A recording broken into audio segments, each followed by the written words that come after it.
Nós vivemos em um tempo de excesso. Dizer isso nem é novidade, não é mesmo?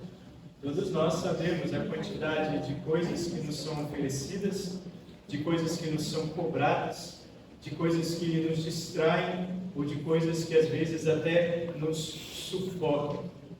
É um tempo que exige cada vez mais discernimento para escolher o que realmente é importante, para distinguir entre o que é realmente necessário e aquilo que não é, e até para identificar coisas que colocam como importantes para nós e que na verdade se tratam de ilusão e distração. Exige discernimento, mas exige também coragem. Definir prioridades na nossa vida é um ato de coragem. E para nós cristãos, uma coragem que só pode ser alcançada se a gente tem confiança no amor de Deus por nós. Partindo da leitura do Evangelho de hoje, olhando os outros textos do dia, a gente é chamado a pensar se realmente cada um de nós está definindo prioridades na sua vida de maneira correta. A cena de Jesus conversando com Marta e Maria é uma cena doméstica, uma cena que acontece ali entre a cozinha e a sala de uma casa comum. Mas ela ficou eternizada na Escritura, não é por acaso, porque é nas decisões menores, nas coisas que nos parecem triviais, que a gente está mostrando ou está confirmando na nossa vida se realmente Deus é prioridade. Marta, é claro, queria receber bem o Senhor. Assim como lá no Antigo Testamento, Abraão e Sara quiseram receber bem, dando o que tinham de melhor. E Marta tinha que receber não só Jesus, mas pelo contexto a gente entende que estavam pelo menos os 12 com ele, né? Um bando de gente esfomeada, andando muito tempo de lá para cá. Não era pouco serviço que tinha naquela casa naquele dia. E qualquer mulher naquela época, ou qualquer homem parceiro na cozinha dos tempos de hoje, ia ficar realmente sobressaltado, querendo arrumar todas as coisas para receber bem os convidados. E quando ela vai reclamar com Jesus que a sua irmã não estava ajudando, mas estava ali sentada aos pés dele como se fosse um discípulo, Jesus não repreende. Jesus apenas constata e aproveita aquele momento para ensinar não só ela, mas a todos os outros que estavam presentes, que era preciso, antes de tudo, escolher a boa porção. Marta queria preparar porções para todo mundo, né? Queria alimentar todo mundo, queria cuidar de todo mundo, como muitas vezes nós queremos também. Mas será que ela estava se deixando alimentar por Deus? Se deixando cuidar por Cristo? Como nós também somos muitas vezes desafiados a fazer?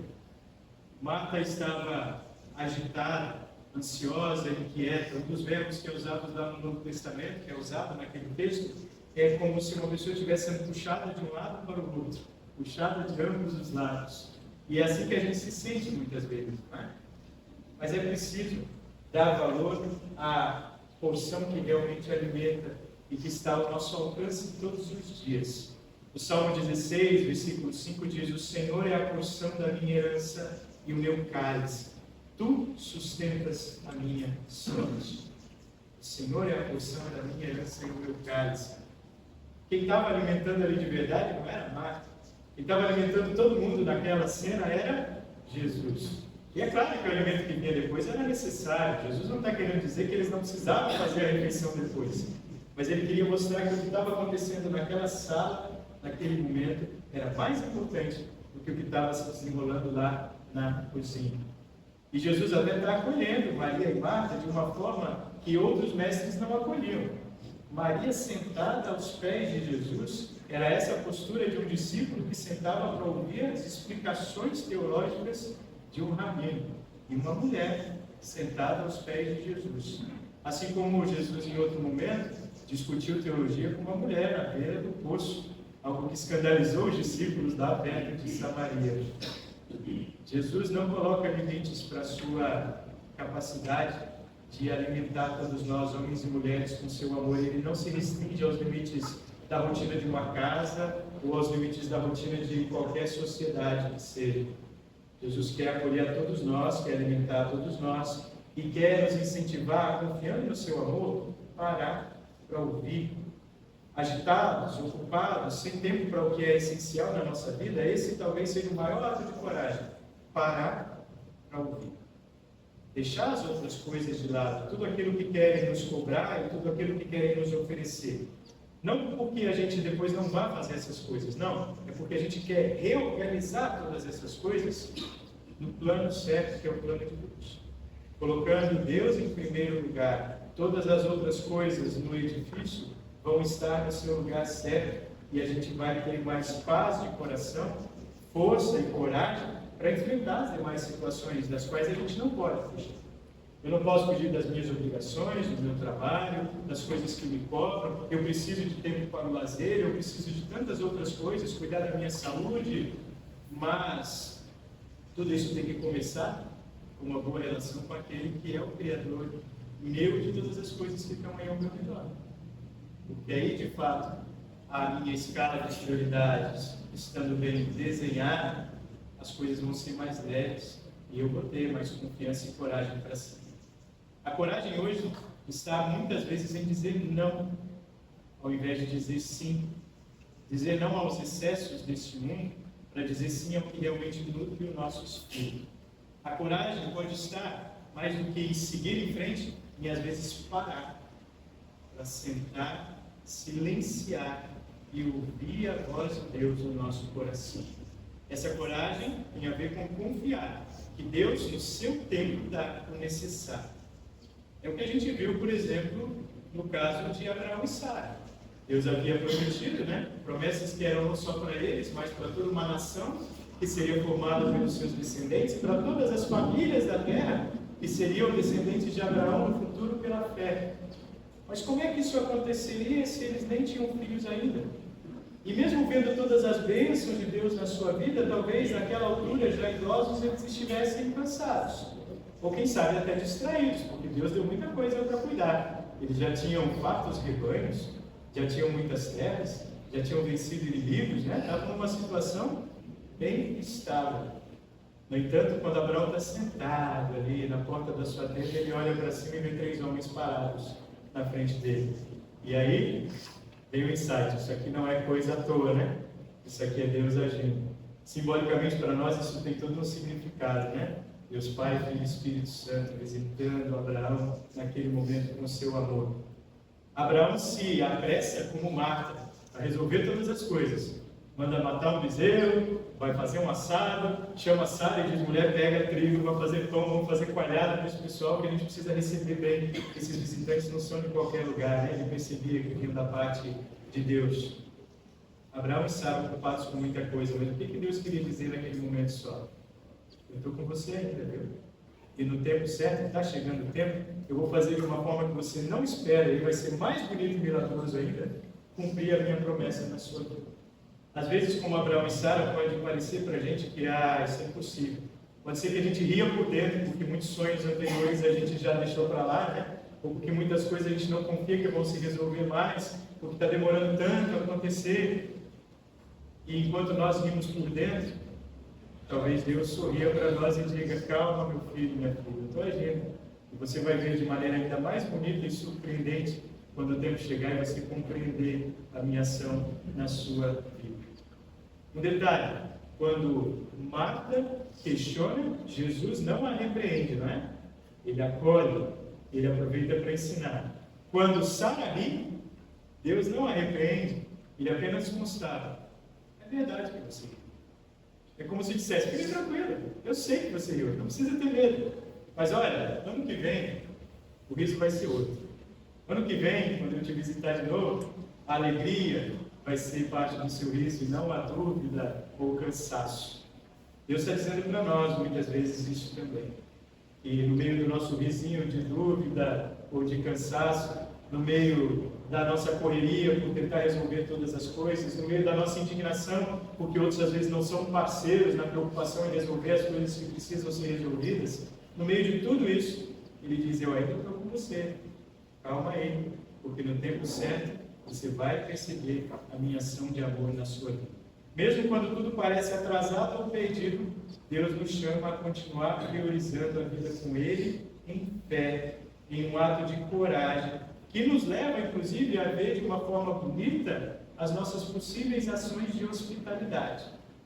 Porque aí eu vou receber a outros com amor, aí eu vou receber a outros com paz, aí eu vou fazer todo o trabalho que eu precisar fazer para receber a outros, partindo do princípio de que eu já fui recebido, amado, acolhido por Jesus. Eu vou alimentar quem eu puder, com o amor de Deus, com alimento físico, com abraço, com ajuda, mas alimentar partindo do princípio de que eu já sou alimentado por Cristo Jesus, em seu amor e no seu perdão. É isso que a gente vê também nas palavras do Salmo de hoje. Davi, sendo perseguido, busca coragem para essas perseguições, mas busca coragem na fidelidade. Ao ser perseguido, mais do que pensar em se vingar ou rebater, ele pede o quê? Uma coisa só, Senhor, uma coisa eu peço, que eu possa morar na casa do Senhor todos os dias da minha vida. E aí sim eu vou receber maravilhado as bênçãos do seu amor. É no meio do sofrimento, da perseguição e da fuga e da correria que Davi aprende a redefinir as suas prioridades. É quando ele é deixado sem nada que ele percebe que a fidelidade de Deus é tudo que ele precisa. E aí ele escolhe buscar a presença de Deus. É verdade que a gente sabe, o rei Davi, que outras vezes ele vai escorregar, vai cair, vai errar feio de novo, mas Deus não deixa de ser fiel a ele. Continua sustentando em si o amor. Ter fé também é escolher com coragem habitar na presença de Deus, sabendo que somos falhos e que vamos falhar, mas que Deus continuará ao nosso lado, sempre a nos acolher de volta e a nos alimentar com seu amor no perdão que há em Jesus Cristo. O apóstolo Paulo reconhece isso lá em Colossenses, texto que nós lemos hoje. Ele diz: Cristo está em vocês, e é isso que lhes dá firme esperança. Cristo está em vocês. A coragem e a fidelidade que vocês precisam não vem de um ato de boa vontade de vocês, mas vem pelo fato de Cristo estar em vocês. E como é que nós sabemos hoje que Cristo está em nós? Nós fomos batizados, não fomos? De Cristo nos revestimos. Temos a adoção de filhos. Nós vamos nos aproximar à ceia do Senhor, imperfeitos como somos, mas confiando que Ele é perfeito e que nos dá o corpo e sangue de Cristo, quando aqui recebemos pão e vinho. Nós estamos ouvindo a palavra, e essa palavra toca o nosso coração, apesar das nossas muitas distrações e motivos para estarmos hoje cansados. Tudo o que é feito, diz o apóstolo Paulo, é feito com a força de Cristo que age através de nós.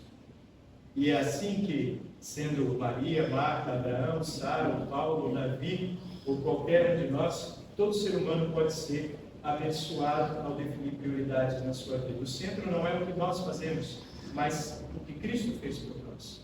E o centro é sabermos que esse Cristo que deu a sua vida pelos nossos pecados, ressuscitou, venceu a morte, está vivo e vive em nós. E que se nós temos dificuldade para lidar com os excessos deste mundo, é nos aproximando dele, sentando cada vez mais aos seus pés para ouvir a sua palavra, que nós teremos todo o necessário para começar a mudar essa realidade. Quais são as coisas que vem te agitando, vem te distraindo? Será que daria para deixar algumas delas de lado, porque não são essenciais agora? Quais são, de repente, as pessoas que vêm te agitando e distraindo? Será que não é melhor realinhar a sua vida com elas, para ao invés de você ser arrastado por elas, você começar a testemunhar elas o amor de Deus, dizendo sim e dizendo não também quando necessário? É preciso buscar tempo com a palavra e oração. Você tem feito isso? Não só na igreja, mas em casa também. É preciso valorizar o primeiro presente que Deus nos deu, que está lá na sala e na cozinha, a nossa família, a quem lutamos para alimentar, para acolher, e que realmente é quem vai estar com a gente no final. É preciso escolher o que realmente nutre a nossa vida e o que constrói. É preciso voltar as primeiras coisas e pessoas que Deus nos deu para amar. É preciso definir com coragem uma vida em que Jesus seja a prioridade, para que todas as outras coisas sejam vistas como um presente dele para nós. Convido vocês a, abaixando seus olhos, orarem comigo. Senhor, dá-nos coragem para definir prioridades em nossa vida. Livra-nos da pressa que nos esvazia, da ansiedade que nos consome, e da distração que nos afasta de Ti. Ensina-nos a buscar a Tua presença como Maria, com o coração inteiro. Renova em nós a esperança, como fizeste com Abraão e Sara. E fortalece-nos, como fizeste com Paulo e com Marta também no tempo certo, para vivermos centrados em Cristo, nossa esperança e Tua glória. Amém.